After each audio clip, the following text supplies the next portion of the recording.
We do the best that we can here at Cook Children's. This is the last resort to come to the emergency department. We've seen a significant rise in our number of behavioral health and mental health patients that we see in the emergency department.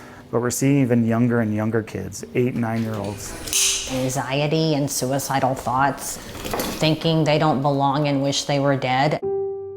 Bed space means physical bed space where we can house patients. We weren't able to double room people because of COVID, and so it even decreased the number of beds. It's very stressing. You feel terrible for the families when they're trapped here for hours, days on end trying to find placement.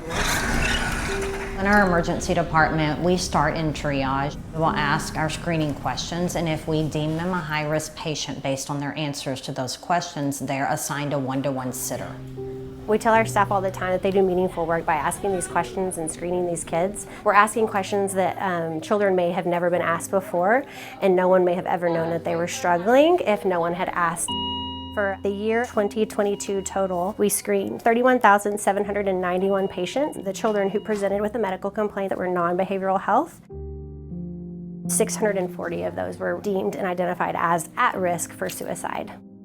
22 of those were actively suicidal at that time. We have caught so many children that came in for medical issues that have attempted suicide in the last 48 hours that want to die. We catch these kiddos that aren't presenting for behavioral complaints before they harm themselves. We also place them in rooms that are similar to the one you're looking at now. So we're in one of our behavioral health rooms. We have 5. They're special because they prevent harm. This is a psych safe room that allows us to cover outlets so people cannot harm themselves by sticking things in them to electrocute themselves. Our beds, so when the child is acting out or aggressive or trying to harm themselves or others, we have to restrain to keep them safe.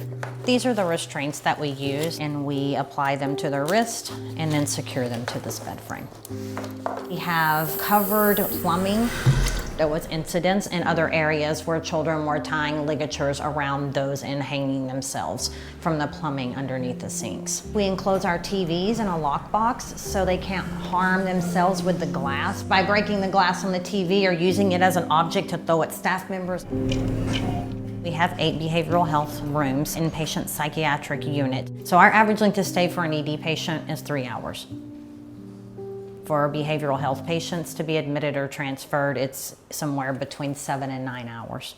We've had length of stays over 36 hours in this room, waiting to try to find some place to accept a transfer because they're all full. It's not always enough. So it's not always enough. We could use probably another 5 rooms. Fortunately, we have to admit them to our medical side if we don't feel that they're safe to go home and we don't have a safe place for them to go. That again ties up a medical bed. It further stresses the medical system even more when we don't have the appropriate place to help these kids get to. You can see the anguish on these parents' face that they feel like that they're exhausting every resource that they have, and then they end up here and we try to do the best we can, but it's not that slam dunk answer that they really want. We're fortunate in here that our hospitalist group has agreed to help these kids out of the emergency department and keep them up on the medical floor so that they're not down here for days and days waiting on a bed. Other places, unfortunately, they don't have that luxury, and so they will keep kids in the ER for days and days, which is never the right thing. No one should ever be in an ER longer than a few hours. It means that the system's broken.